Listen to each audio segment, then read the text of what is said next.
الباب الأول. تبدأ القصة من أزل بعيد، من مستوى ليس بقريب.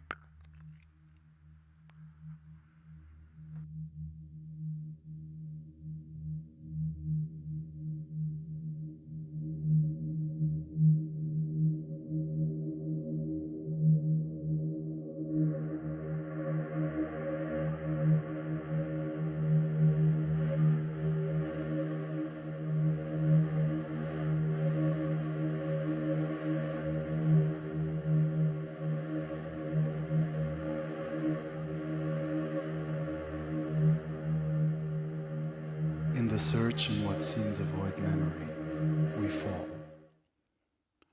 We fall back on our faces, faces that have been burned, erased, or conservatively polished. I decided to stop polishing my face, to stop polishing my words, to stop polishing my existence, to stop polishing my emotions, to stop polishing what has been for centuries polished by all means of the attachment from the biggest haram that shakes arsh as-samawat wal-ard. A sin named after me. A sin named me. لوطي، شاذ، مخنث، سحاق، سالب، مثلي، جنس ثالث، علق،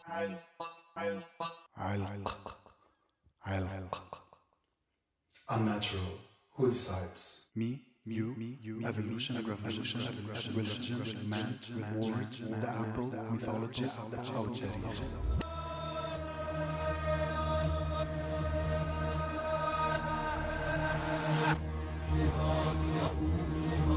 Do we exist in it?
أيها الحبيب، نادني كالآذان، فأنا أشتاق إليك كالصلاة.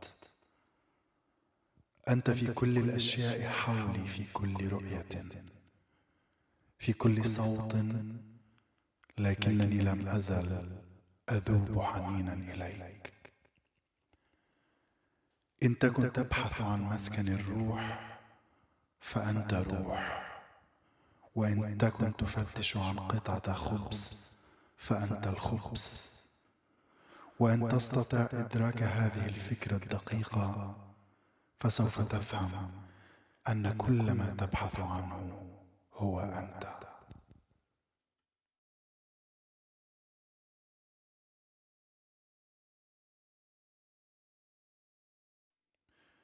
غنيت عن الكواعب بالغلام، وعن شرب المروق بالمدام، وعن سبل الرشاد بطرق غي، وعن طلب المحلل بالحرام. قطعت مقاودي وخلعت عذري، وأمكنت الخسارة من لجامي. عشقت لشقوتي رشأ ربيبا، رخيم الدل مجنوح الكلام، كأن جبينه قمر تلالا، يرى لبس القميص عليه عيبا، ولبس الطيلسان من الآثام. فهذا النعت لا نعتي فتاة أشبهها لجهلي بالغلام، أكلمه بما أهوى صريحا بلا خوف المؤذن والإمام.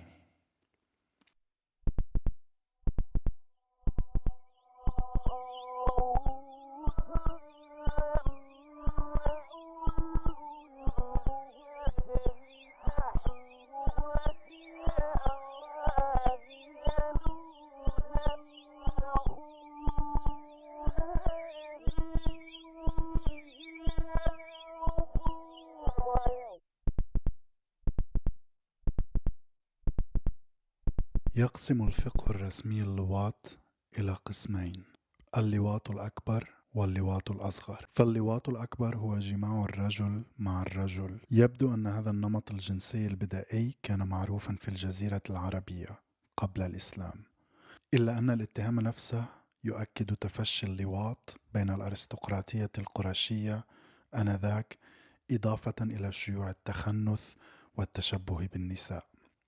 الباب 11 في أدب السحق والمساحقات ونوادر أخبارهن وملح الأشعار فيهن.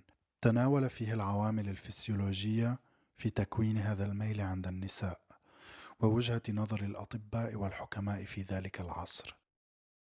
الباب 12 في الخناث والمخنثين، وهذا هو الباب الأخير في الكتاب وأكثره تفصيلا. 1. في معنى الخناث وسببه. 2.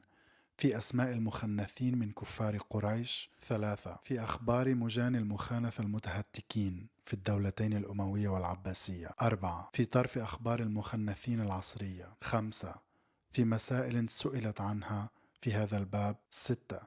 في نوادر المخنثين وملحهم. 7. ملح ما جاء في الأشعار في المخنثين والاحتجاج بها لهم وعليهم. 8. سبب الخناث وعلاجه على رأي محمد بن زكريا الرازي.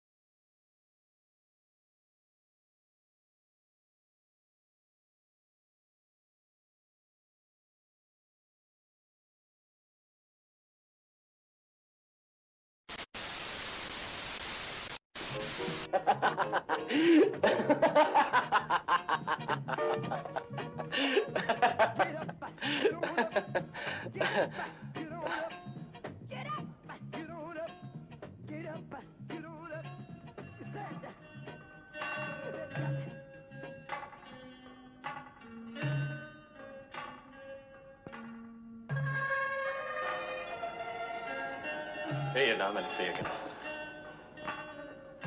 فضلت تدلعني. تعرف يا احمد، ده انه مضيعني. الضياع بالرغم من انه احساس مؤلم جدا، تعبت من العلاج، لكن لما بيجمع اتنين بيبقى والله لقاء لما ممتع عرف. جدا.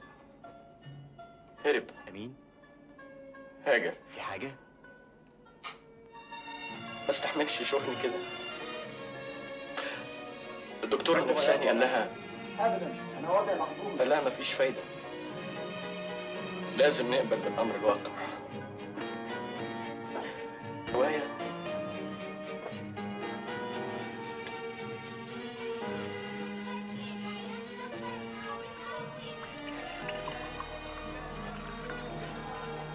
وبعدين يا احمد هغير المحطه. فادي اضحكي يا هتشوفي. انا هنزل اجيب لك الدواء والطيور والفواكه، مش هخلي نفسك تعوز حاجه ابدا. كمان واحده. الله يا ناس على السكر. الرب تخاف من ربنا ليه؟ انت بتعمل حاجه غلط. انت ايه؟ انا ما بعملش غير الغلط. خمر نهار رجاء الحال حتى الصلاه البلد. ايه انا سمعت الشيخ في الجامع بيحكي عن عذاب ربنا الموت. احنا لسه 10 سنوات من بعض. زلزال يعني يا بيه. انت صعيدي ومخك. احمد، ايه امالك في الحياه؟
Am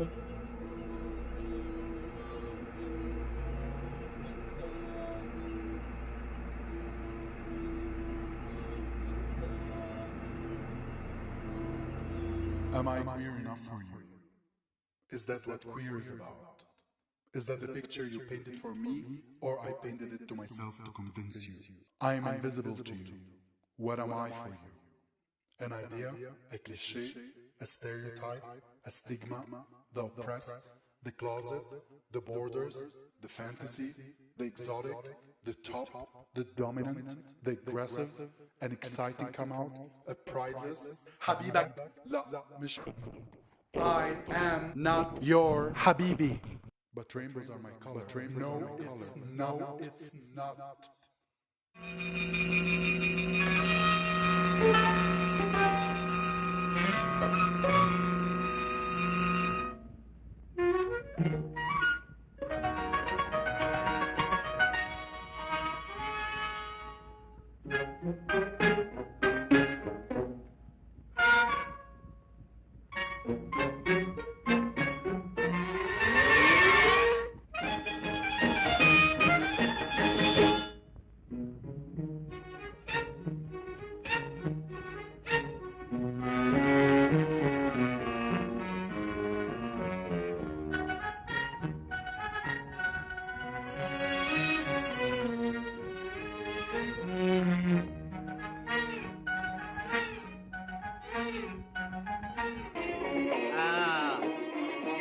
شرقي تمويها بشمالك بالشمال يا سونيا ناعم يا سونيا ناعم قوي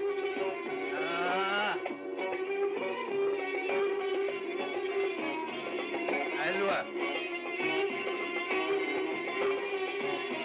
ودي 1 2 3 4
خدتي برجلك اليمين يجعلك قدم السعد وتفك عقدة الأوضة. بطلودة واسمعودة دي بتسأل. لا اصل المعلم صاحب اللوكان ده في الوقت الضايع. وهلا رح نشوف رأي اثنين الخوري بالتأليف. ريكي هارتيكلات منورين. اهلا يا سي مراد سكسيكة.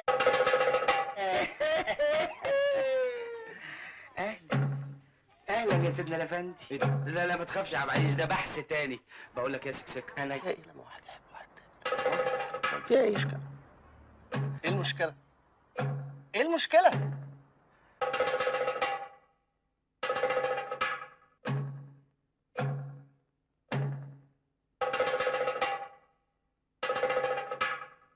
I'm a flag for you. A grey rainbow is my flag. I did not paint me. I did not design me. I did not name me. I did not achieve me. I did not pride me. I am not you.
I have so many layers that are different things in a different time and place, in a different history that you designed for me.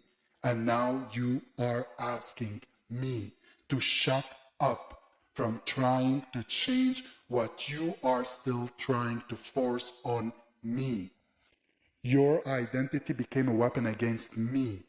Your queerness, rainbows, and commercial prides are not for me. Can you hear me? I still haven't found peace within me. I am pieces of a broken mirror that isn't asking for your aid, help, political interest, your pop culture, your pinkwashing, or your interfere in my future.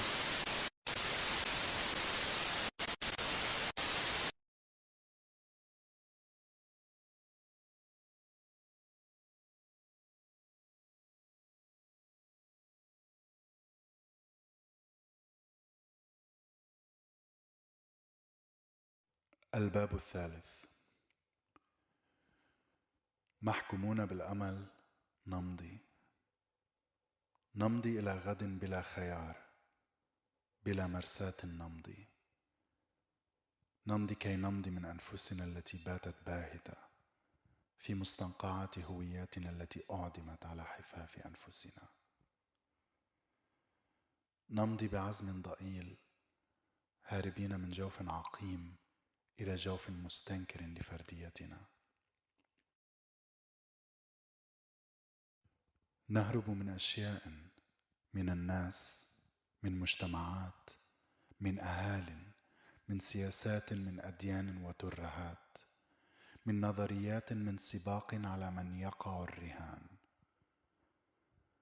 رهان استئصال الأمل الباقي فينا، استئصال الصوت الباقي في حناجرنا، حتى استئصال الماضي المتعانق مع فشل أممي ندفع ثمنه وجودنا. بدنا نحن الشغل الشاغل والفعل الفاعل في تدمير كينونة وأخلاق عمم وهز عروش من هم دوما في القمم. القمم هي ما لا نطمع به، لأننا لا حق لنا بالطمع.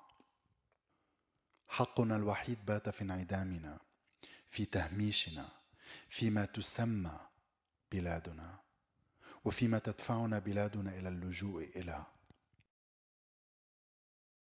نهرب من تلك البؤر التي لا تنفك أشبحة ظلمها من معانقة أرقنا في أحلامنا، والبلاد التي تدعي احتضاننا، لنكتشف أن غربتنا باتت هويتنا، وتلك هي الحقيقة الوحيدة. الماضي لم نملك القدرة على أن نطاله كي يكون الشاهد الملك، والحاضر ما زلنا نطارده، والمستقبل لا نرى منه غير العبث.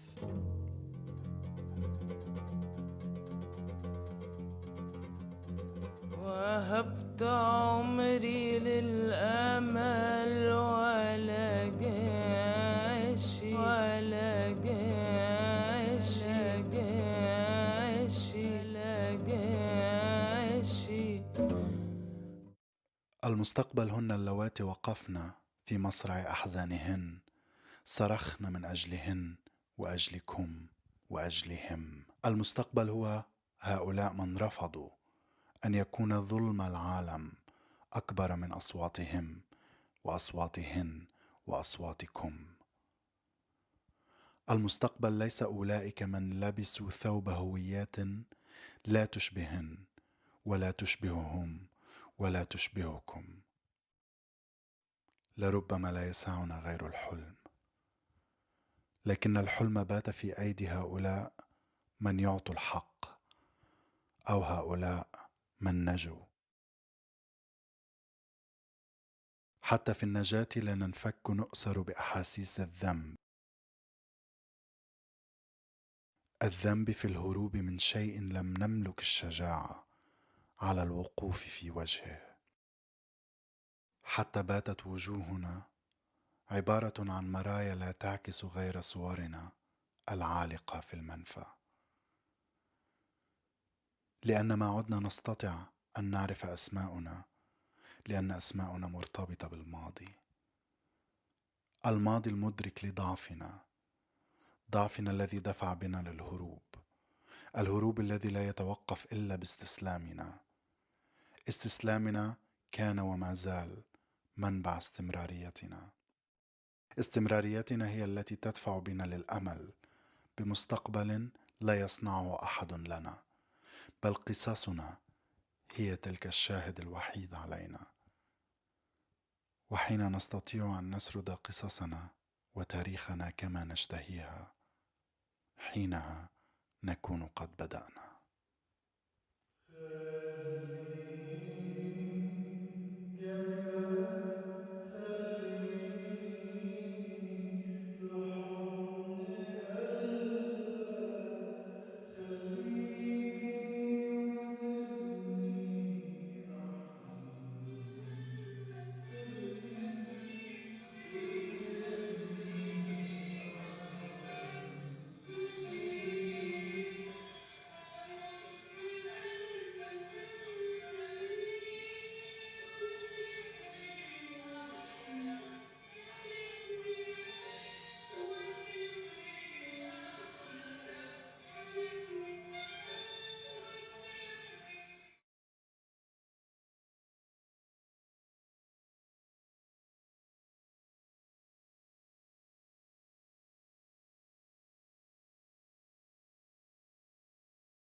Hi, good evening, everyone.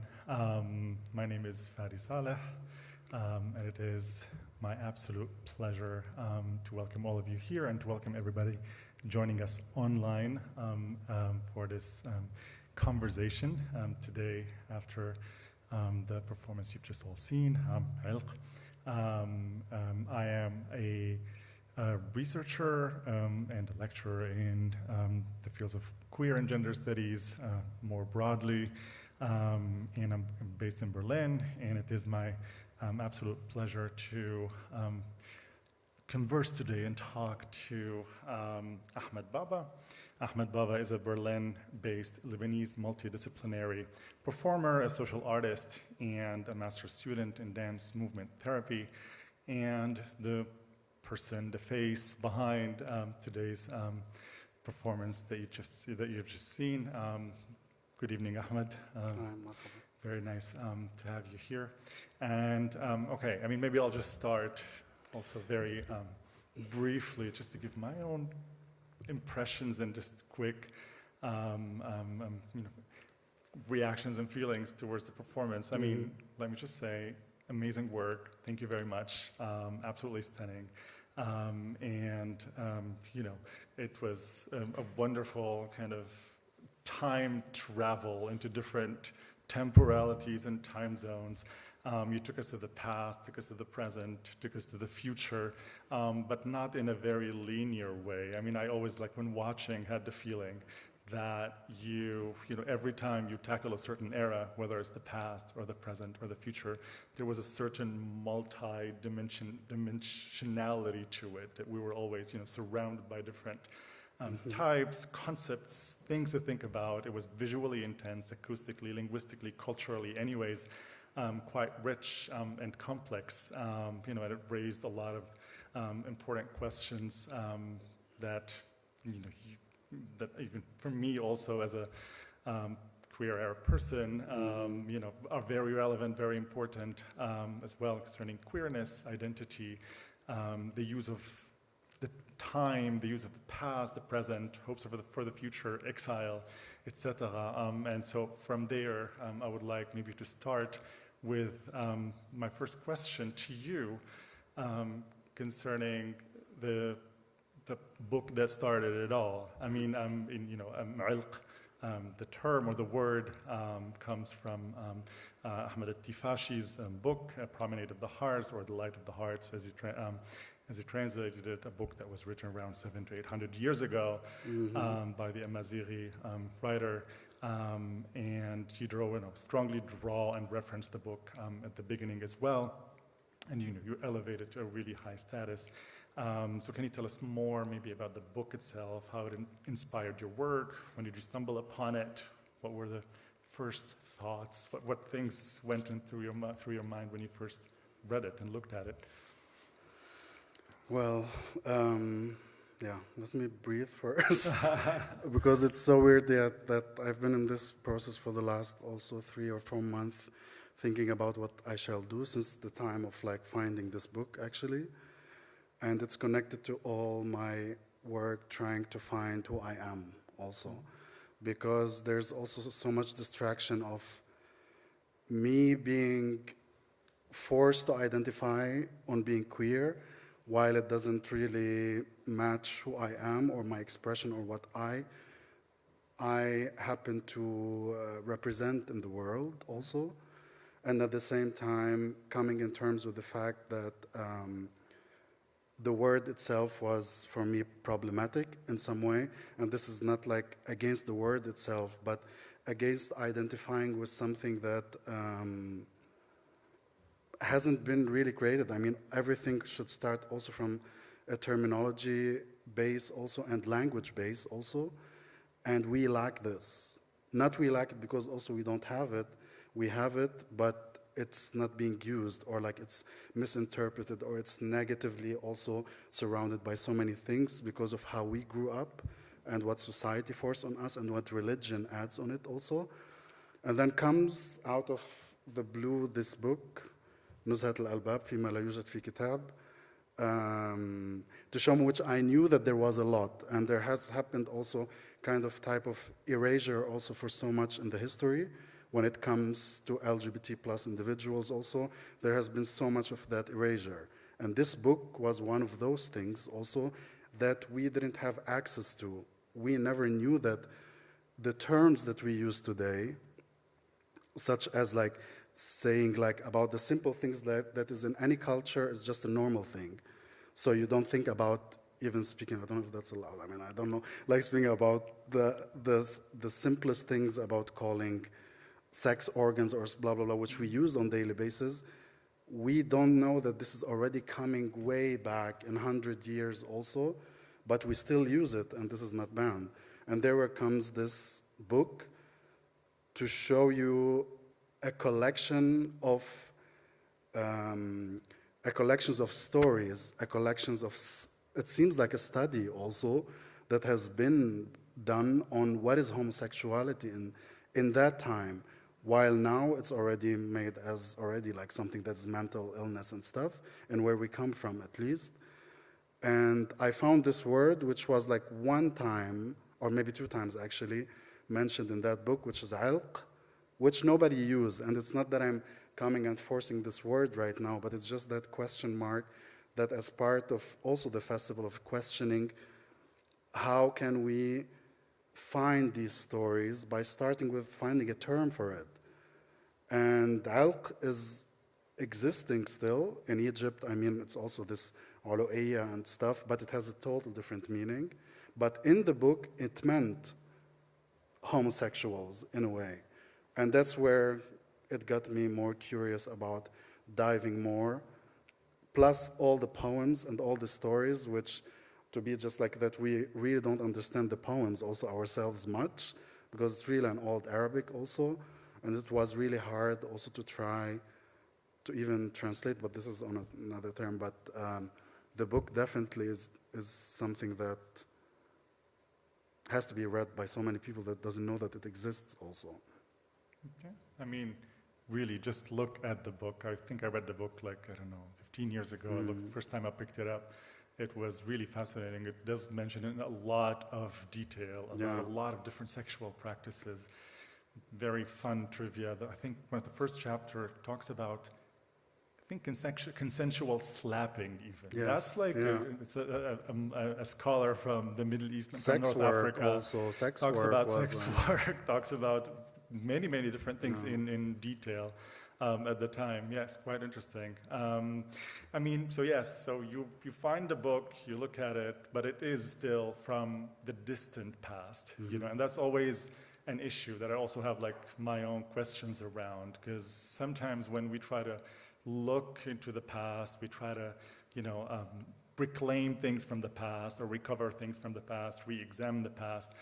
Oftentimes we're quite accused of, for example, romanticization. You know, you have a lot of this, but maybe you're romanticizing. You know, you don't know much about that era, actually. And I mean, to a certain extent, yes, one could understand that, you know, charge or that, call it accusation, that kind of critique. And so how do you actually then tackle that kind of question? How do you think of it? From which direction do you come? And what, and for me, it's like what, I don't think of romanticization. The second part of the question would be like what potential for political change do you actually see from engaging with texts that have been really forgotten and were like, that are in the distant past?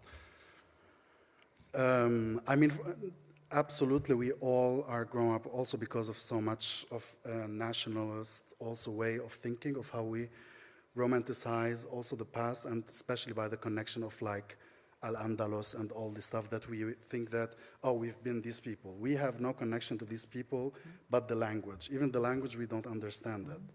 So the thing is, why bringing this and why this is important, because the options we have in our modern life is very limited. And that's why my curiosity, when I'm already being forced on an identity that I didn't develop or I didn't also put work in, I cannot say that, yeah, I'm like, I can identify with this, and like rainbows and things are really cool, that's nice things. But it's nothing that I feel it works with me. It's like I'm wearing this.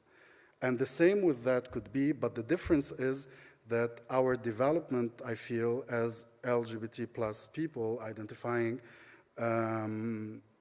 it stopped there. Because after that, there has been an erasure for the history. The history changed a lot. And add to it all the layers of all the identities, all the practices, all the cultures that has been wiped out by the Arabization of Southwest Asia and North Africa, and the Islamization also of the whole region. This wiped out a whole practice. I mean, there's a lot of areas around this place, at least I'm talking because of at least Arabic speaking, I mean, regions. It was still not so far, I mean, till the 50s or the 40s in Siwa, in Egypt, that this was so famous also that people practiced homosexuality, and they had till the 50s or like 40s, I think, that they had signed contracts of marriage between men. It was now at the time that this is fine and this is working until, of course, the king came, and the British also interference also in that stopped this when they visited actually Siwa, and this was banned. And this collected this. So that's the importance of knowing that past at least to have a base for it, but that doesn't mean that we are also that past, but it's part of us.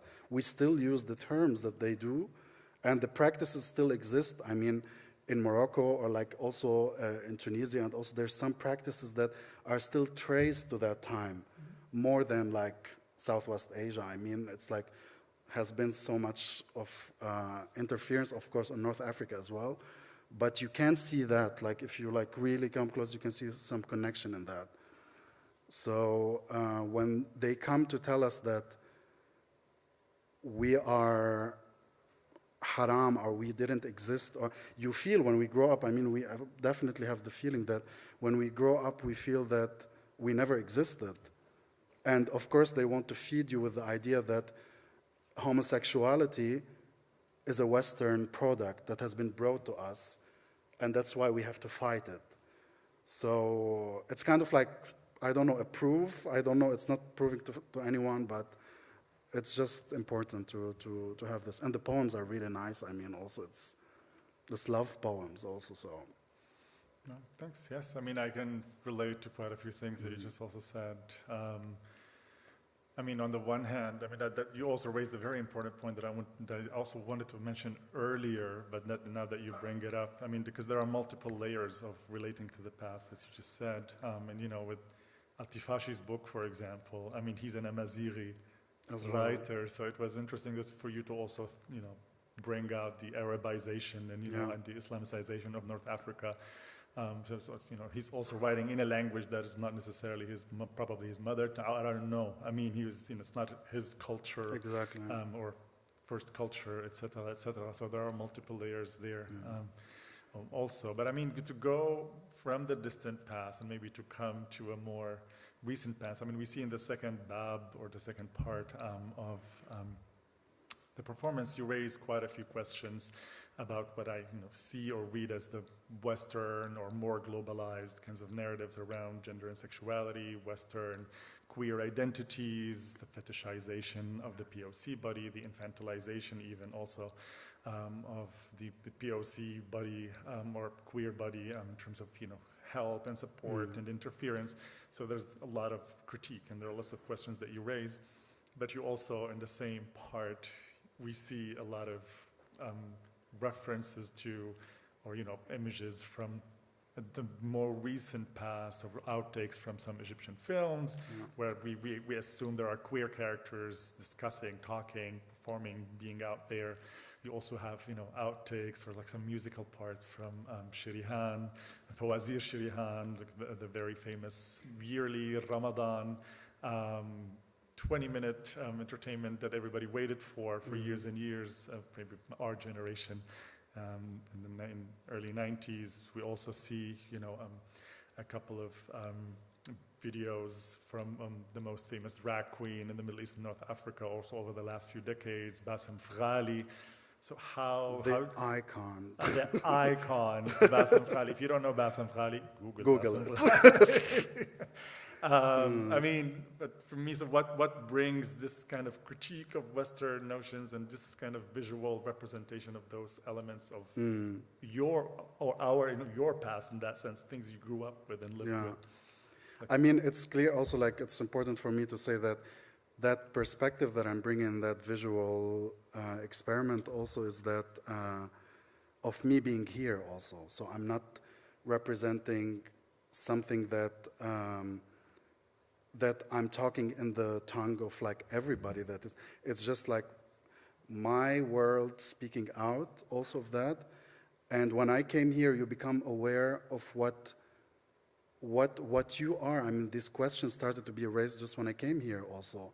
That me connected for the simplest stuff also, like from either in performance or either like attending the simplest event in the world of like not knowing the references that everyone knows. So everyone knows what pop culture is. Like everyone knows the most famous people that I had no idea about these things. And you feel alienated when you see that like, oh, okay, now I have to follow up with everyone what they are proposing. And then I'm like, then you come into that, many people goes with that and that's fine. But for me, it was a different thing that I was never able to put myself in that form. That I felt, nobody's forcing it on me, but if you don't know something, there's always the reaction, oh my God, how can you not know this? How can you not know RuPaul's Drag Race? Yeah, I didn't know RuPaul also when I came, like for really long years, I didn't know who is that. And there was kind of, many situations that happened also that you feel that you're doing something wrong by not knowing these references. And I'm like, what if I ask you who Sharihan is or like who's Bassem? You also don't know, but this is the power dynamic also that plays.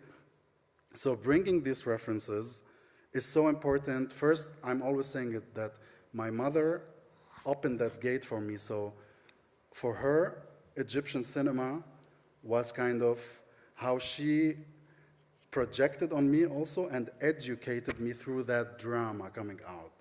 And through that, I've been also obsessed with this, and I couldn't not relate because everyone, like growing up, we grow up, we need someone to look up to, which we happen to not have so much options also. But these small characters that I brought in from this Anissa Hanafi, from Ismail Yassin, which is a movie from 1954 based on a real story of a trans man. It was like the first time that this thing has been heard of at the time, I mean, that this is happening, and it got so much like on the news and everything. And they remade it. Of course, he made it he's a comedian, he made it in a comedian way, but he showed the story also, like, of course, they made it as a trans woman also. So he made the story from the beginning, going through that affirmation and going through the marriage also of that. And that was something that, I don't know, I mean, in Hollywood, like, actors weren't allowed still to come out, I don't know, and that was Egyptian cinema. Plus, all these characters that always comes, what you call like Sabisit and blah, blah, blah. These are kind of like gender fluid and non-binary characters that they've been portrayed in a negative way, but also when you see them, it's this uncomfortable feeling that we used to have if we see that character, because you know that you have something from that, but you don't want to be that. Because either this character will die in the end or end up in a horrible way. That's how is it. And bringing Bassem Ghali to the world, again, I'm saying that this person is the icon of that, because before RuPaul Drag Race came to colonize the minds of, like, at least I'm talking where I'm coming from, and that's not bad. I also watched RuPaul, I mean. But Bassem Ghali was, their existence in that part of the world gave hope for everybody of us, that we could exist, plus that they forced themselves also on the society that is not accepting people like them also. And this gave us so hope. And the references, that was the language. Like, Bassem created also a language. I don't want to also generalize it, although like many people knows that, but maybe going more of where at least we come from, like Lebanon, Syria, Egypt, and all this, it's very common that this person is dead. And then my question is, as long as we have these minimal attempts, why are we ashamed to look at them? Why do we look at them as if like they never affected us? Why I have to go and choose Britney Spears, whatever, as an icon for myself, when I could start already from myself? And this has nothing to do with romanticization. It's my unconscious work in growing up also. These people influenced me. And yeah, but we all like have this thing also of like, what we have in our plate, we don't want to have it. We want always something that make us feel civilized also. And yeah, so this is where it's coming from for me. Yeah. I mean, I hear you in so many of the things that you just mentioned. I mean, yes, there are clear global, very like clear power dynamics where we also grow up feeling that if you want to belong to a global red, really Western centered or Eurocentric, you know, LGBT now, I don't know, community or whatever imagined global again, red Western community, you do have to, follow certain rules, and you have to watch blah, you have to say that you like blah, etc., etc. But when I talk to you, or when I talk to many people from at least our generation, or who grew up at least in the 90s and watched a lot of that, Fawazir or Sharihan or Bassem Fghali, or the era of actually watching a lot of Egyptian cinema. And when I point that out, people do, of course, go back to that. A lot of people do remember. A lot of people start to see what they potentially unsaw, in order to fit into a more modern way of, narrating one's and gayness. Which is also fine. Which is fine, absolutely. Not absolutely. everybody should be the same, and that's why I insist always that we are identity with S always, because we also are different. Absolutely, absolutely, yes. But I mean, but it's not our thing. I mean, it doesn't have to be everybody's issue that we have to install that international program in our systems also to fit in these systems. So.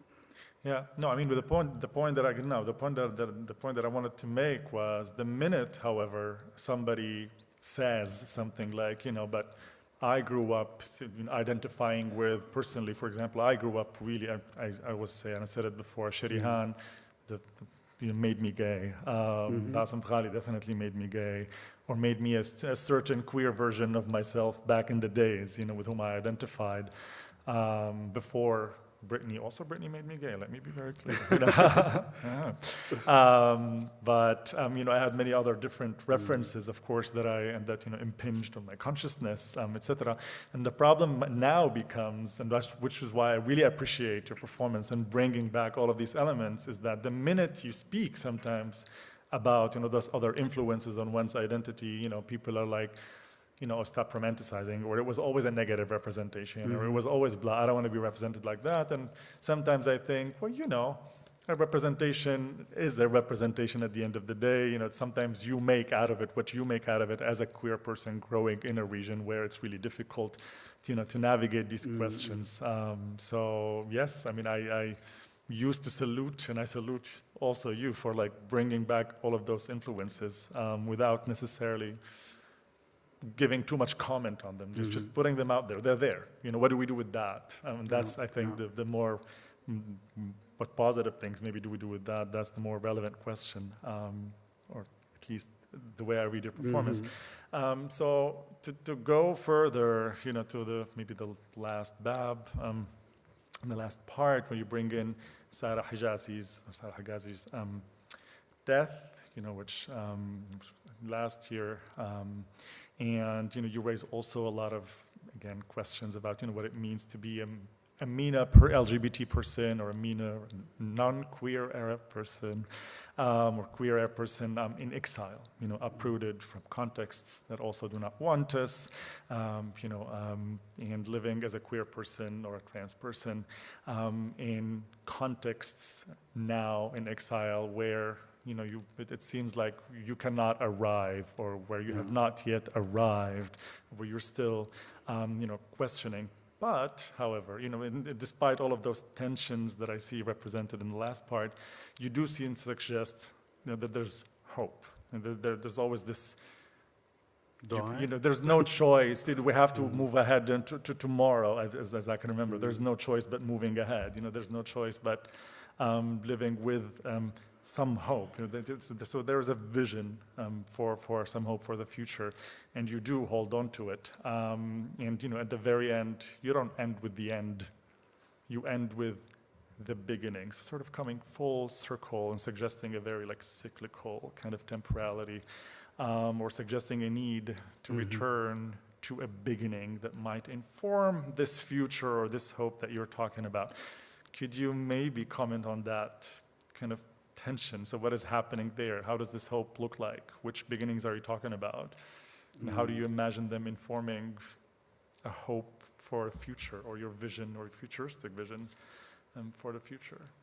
I mean, I think this is kind of the most difficult part, so the third part, to understand what I'm trying to say, because when I said this is an experiment, it's not, that's why I'm not here to give answers also, that's important. But, so, And it's also important that I'm not measuring my experience that I am like Sarah Hijazi, because our experiences are totally different.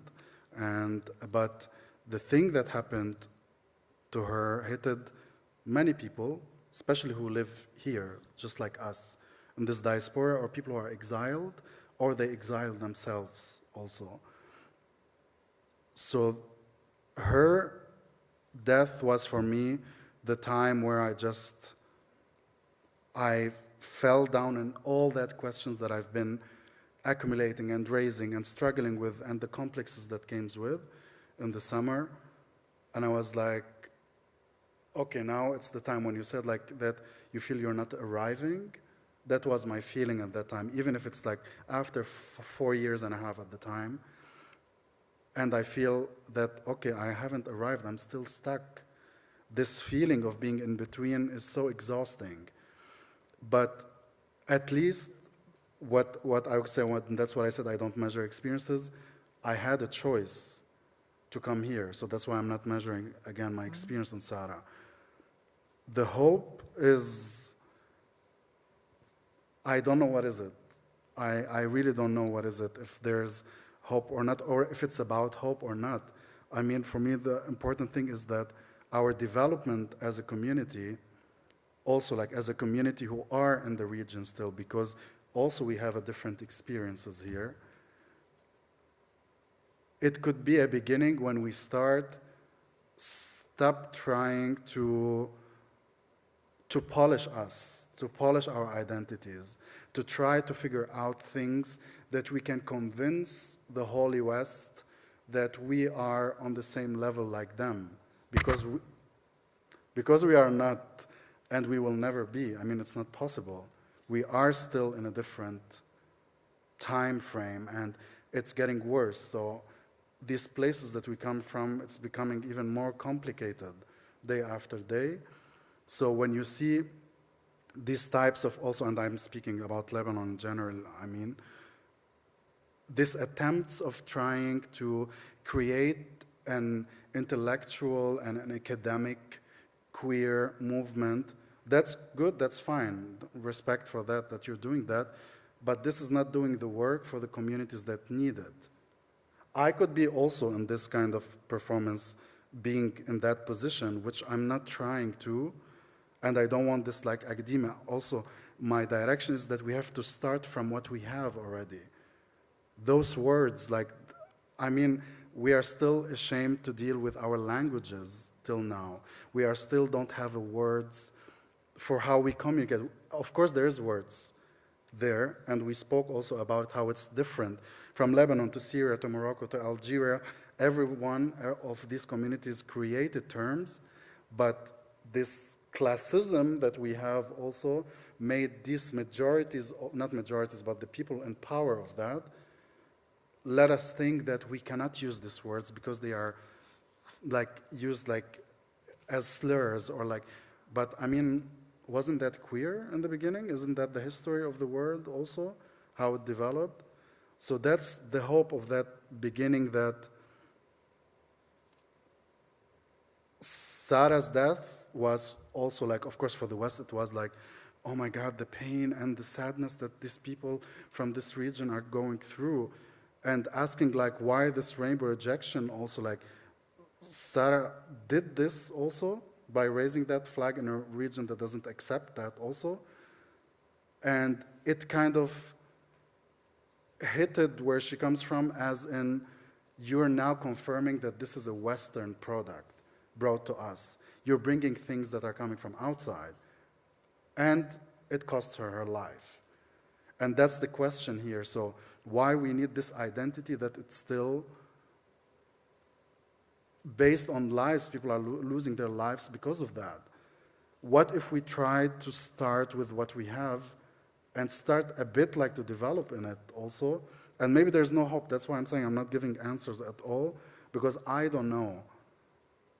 Again, my experience was in Lebanon, is a different experience here. That also you come here and you get more layers on you. Do I have to be queer, or do I have to serve the more mask Arab that they expect from me? Do I want to be like fully feminine, or do I want to be fully masculine? Do I want to self-orientalize myself to get through so many things, or I should fight against this? So these complexes are also like really exhausting also. And there where the question is like, for me, always the choice that start with what you have. And yeah, that's how I see it. I mean, Thanks a lot. I mean, yes. I mean, I hear you. Like with the Sarah Hijazi question, it's always a difficult question, of course, to talk about, or like a thing, an issue to talk about, because it did hit us really hard. It's always hard to offer these kinds of critiques sometimes, where one might think, okay, you're critiquing identity politics or global identity politics very clearly, but at the same time, you're also saying that, the Egyptian state or the states there are quite brutal, regardless, actually. But then, of course, the rainbow adds another layer in that narrative. From my side, it always makes me question, at least, not just what you just mentioned, in terms of what do we have, what can we do with what we have? Why does it always feel like, we're jumping, like 20 years ahead of time instead of just slowing down, taking it easy, unearthing, unarchiving, or whatever, see what we could do and what already actually exists, what a lot of the communities in the MENA region have already created. But as you said, I mean, that's also from like speaking about the Syrian community or from other parts of the MENA region, you have large, really well-knit communities that have created terms and words that are neutral, that et cetera, but of course, these are not, with the classist sort of structure when it comes, unfortunately, sometimes to activism in the region, those words are not they don't sound very nice in funding proposals. They don't sound very nice in, LGBT activist circles. They don't sound very nice in, intellectual, political LGBT spaces. Sort of, they belong on RuPaul's Drag Race. Maybe someone would suggest, or someone would say, they're funny, they're cheap, they're not classy, et cetera, et cetera. But I also, or it's hard to pronounce. I mean, or hard to pronounce. For the white public also. Yeah, or they're very hard to pronounce because the most mainstream terms that we use now in public, in politics, in representation to especially a Western audience, in Arabic, there are literal translations, for example, of homosexuality and heterosexuality, mithliya wa ghayriya. And also queer, we just say queer, the way it is, and we don't really do much with it. But also to that question, in terms of language, or especially the choice of queer, I mean, in your performance, and that's the tension we always have, I think, and that you also bring out in your performance. It's a queer, futuristic Muslim vision, but at the same time, it's a critique of queerness, as a form of imperialism, or et cetera, and what it does, et cetera. So how do you, solve that kind of tension? How does it work, calling it a queer vision, but also at the same time a critique of queerness? How would you comment on that? So choosing that, I mean, I call it queer because it happens also that we are addressing mostly either an English or German-speaking audience also, which is part of my problems all the time, that to whom I'm doing this, and it's also so exhausting also to think that you have always to do two types of public. My goal was in that performance is to put out what I have in my mind first, but priority was for me that it's for the Arabic-speaking people that we bind on certain memories also, and how this is stored in our journey also as people. I will not call it an archive, but it's like bringing, it could be, I don't know, maybe, but it's just like bringing that, collecting that also, and I'm not bringing it like that to let specific audience like, oh, you have to understand it. I mean, that's why, for example, I couldn't not choose so much, because if you ask me like 1 year ago, also if what would I do, I will be like a bit careful. Or shall I speak in Arabic also, or shall I bring these references that people doesn't know about?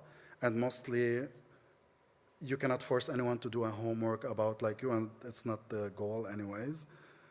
And there where this is important in a way, I feel, in a way, because again, we go back to the same point of like, we don't have a word for what is queer in us in a way.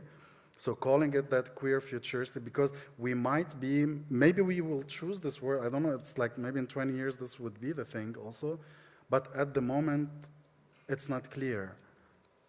Again, we have so many words, but it's not being used on an academic level, so thus it's not accepted yet.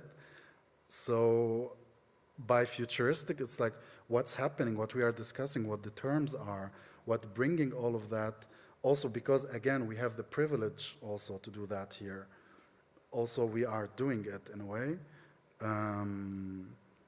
And of course, adding the Muslim identity to it, because I grew up as that, I've been traumatized as that, and this thing has been delivered to me in a very wrong way, that I'm still trying to get through it and heal that, to come in peace with that, in a way. Again, with these references that I had to blur, or like I had to make it sound unclear also, because I have fears also of that, of coming and touching on that thing. Although there is the whole thing about those sentences also that exist in that book also. How many times I said also? And that it's like a bit like, it's kind of a proof, but in the same time, yeah, it is kind of a proof of what we are. So that futuristic thing is what we create for ourselves.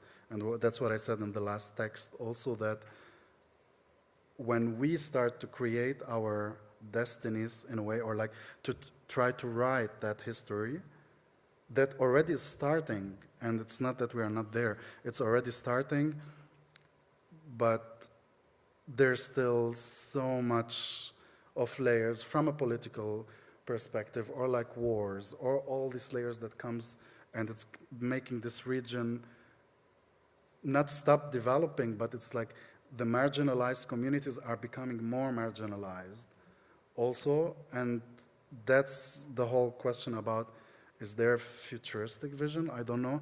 Maybe there's a futuristic visions for people like us who live in the diaspora, but that's also not my goal in a way.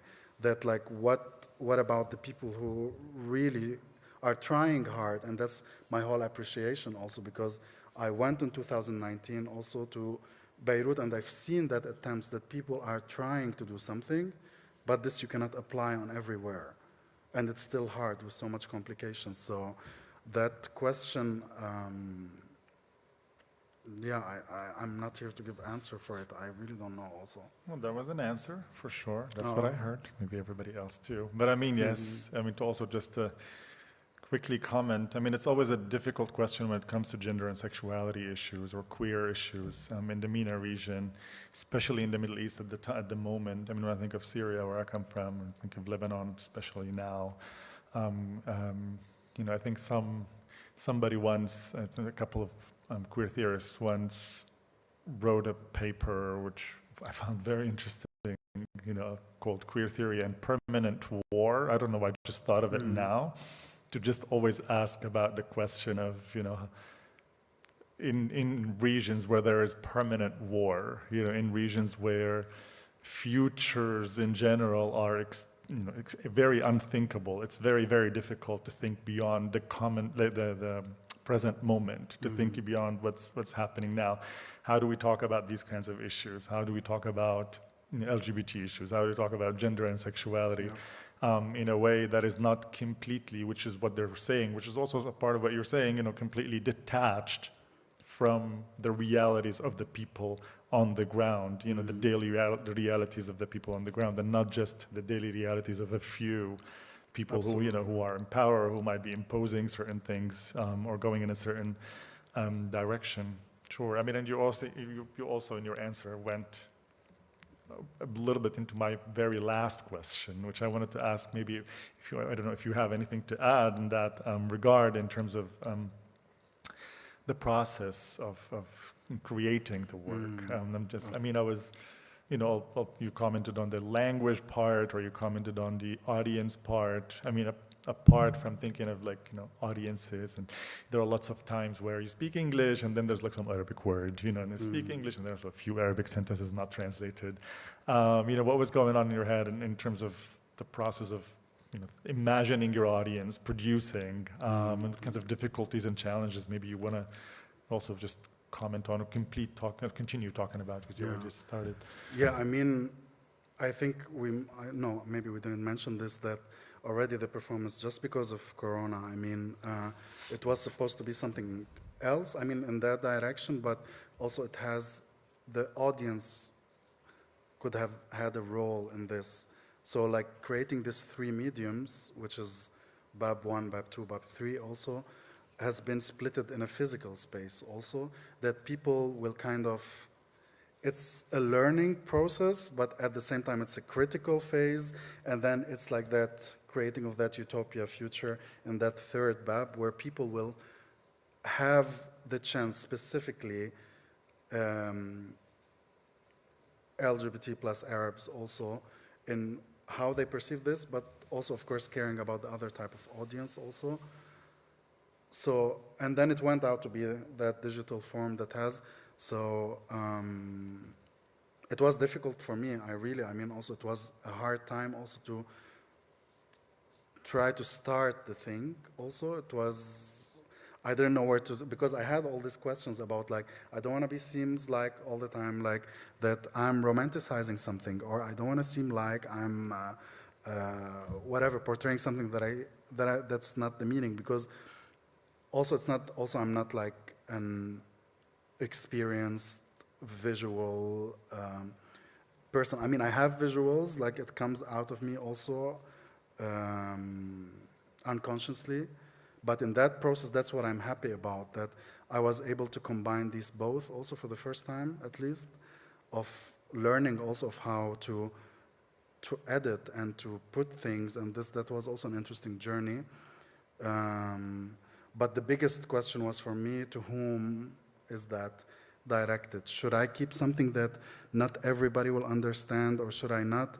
And that's why maybe the only part that is kind of in English is, that's what I recognized afterwards, is the part where I'm speaking about what is a queer identity is, because it's directed to that kind of audience, while the rest is not. And the text in the final video was the text that is inspired actually by Sarah's death, in a way, of like, do we still have hope, and all this exile, and how our names becomes us and our exile. But it was an interesting journey, and that's also like the chance to say like, thank you to Mansur also for being also on the whole way, endlessly supporting also and being part of that journey all the time, because he's been also leading, so it was important for me also to have his perspective on that, on the whole thing, and yeah. Well, I mean, do you think you will have the chance where you still would think of converting it into something like absolutely, actually more physical in the future, if Corona allows? Yeah, I mean, it is, as you see, it is a beginning, because this is not like the end of thing. And although I spoke a lot, but I still feel that it's hard for me to speak about it, because I'm still in the process, especially that I'm creating it, and at the same time I'm in it, and I have to see it from a distance, and I'm not able to see it anymore. But yeah. Okay, thank you very much. Thank you. Thank you. I mean, now we have some time for comments, questions, any feedback anybody wants from the audience, or I mean, we have a question from someone online, but if anybody can take Hi. Hello. Hi. I wanted to ask how themes of time and healing have affected your work, and how you have been able to explore that with your identity, and how you've incorporated the element of time and healing into your work, and how it's birthed this creation here. Hi, Mandla, first. Hey, boo. Can you please repeat the question? I've got a mask on, but I was just basically asking around the themes of time and healing, because that's something you speak about a lot in your video, on how time and itself and patience has been so many things that you've learned which have influenced the kind of person you've become, as well as healing from all of the traumas and the past things that have happened in your life. How have those two primary themes been something influential that has birthed the video you've created today? Thank you. I mean, what I'm doing is actually that healing process. So this is an endless process of like coming in terms what I used to see as something that I'm ashamed of also, especially that we are like I'm taking a part in a festival that is also raising questions about embodiment and stored also in a way traumas and complications that your body holds. So my body is reflecting everything that I'm still trying to run away from, but that's the difference. What I'm trying to do is like to confront these more, to start to get in terms with it, or like get in peace with the fact that, as I said, I'm always mentioning it or giving it the example about that we still dealing, also we spoke about it, that when we deal with our sexuality, we cannot detach ourselves from all the shame that comes with it. Still till now, even if you're here and you're experimenting with things, you hold on so much shame inside of you, add to it so much of that distracted identity that your body stores, and the way of healing was for me, again, to just question this and put out what we have and try to see it in a different perspective, or like finding people who really think about it in that way. Because every time I'm going through that process, I'm feeling that I'm closer to something that is being healed, but at the same time, it's raising more questions, bringing something more up also. So, yeah, I hope I answered your question.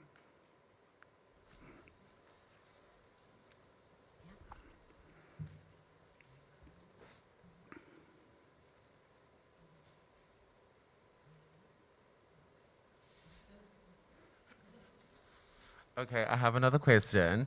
The question is asking, as an artist too, sometimes I feel like the questions we get asked about the bodies of work that we create and how they are exploring themes of hope or creating this idea of a better future. And it also is a very problematic, I feel like, theme for immigrants, and how we also are the embodiment of the better future or the hopeful future. How do you also create work that is realistic and is also very influential of the time you're at, which is not romanticized, but also having a, not hope, but a sight for a future which might be easier to live in than now? And then also being able to portray that truth to your audience. Oh, okay, that's a hard question. Because that's, I think, what part of what we discussed, that I think is without maybe analyzing maybe what I do myself, or like evaluating it, it is already the work that is being done is part of that hope of just bringing out that material. As I said, like it could be also a potential archive also for whoever wants it, but it's also for myself, which maybe looking to it after 10 years, I don't know, I would be like, okay, what the hell I was doing or what I'm talking about. And this might in a way inspire someone, might not inspire anyone.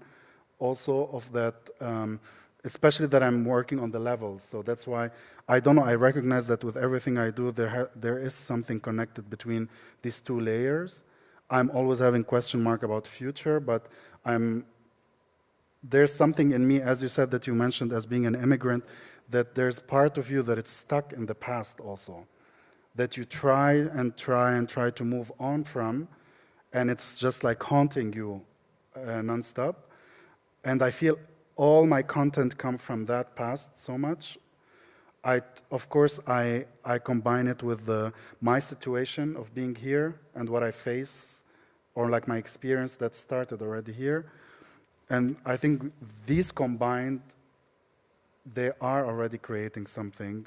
Again, maybe not, but yeah, I think that's my answer for that. I don't know, Fadi, if you have also something, I don't know. Okay. Your space. You're the Um, artist.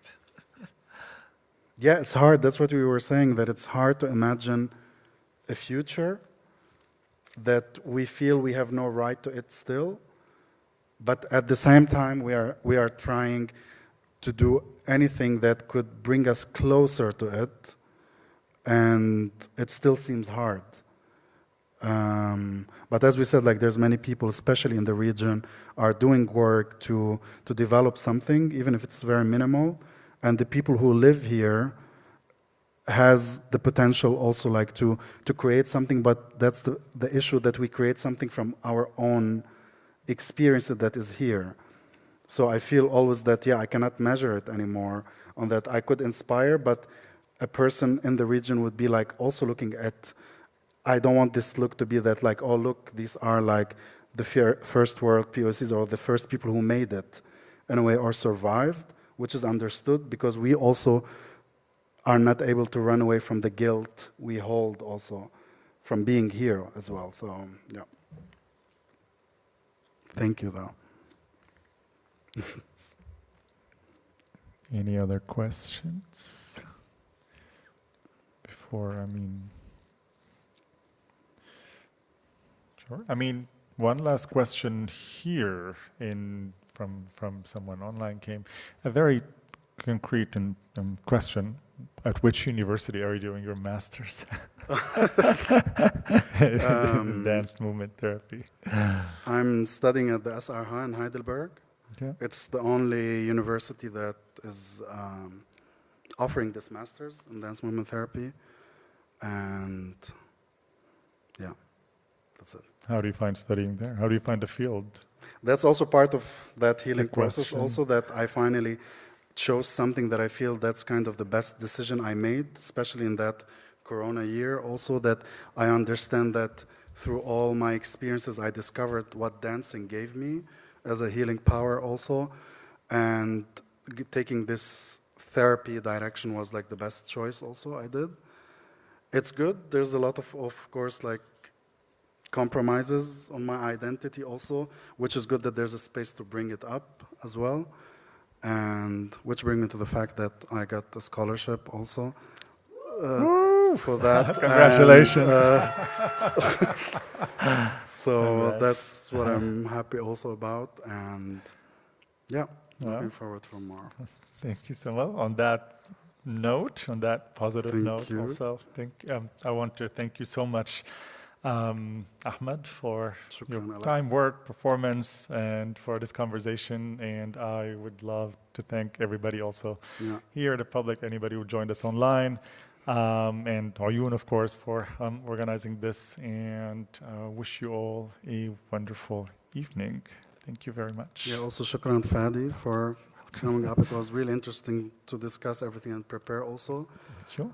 And also the biggest thank you also is for Mansur, if you want to also show up, if you feel like it, for being the endless supporter and the endless person who is like in that journey also creating.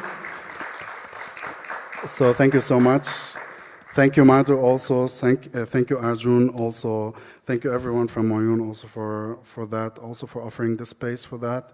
And yeah, see you in the next beginnings then. Thank you. Yes. Thank you.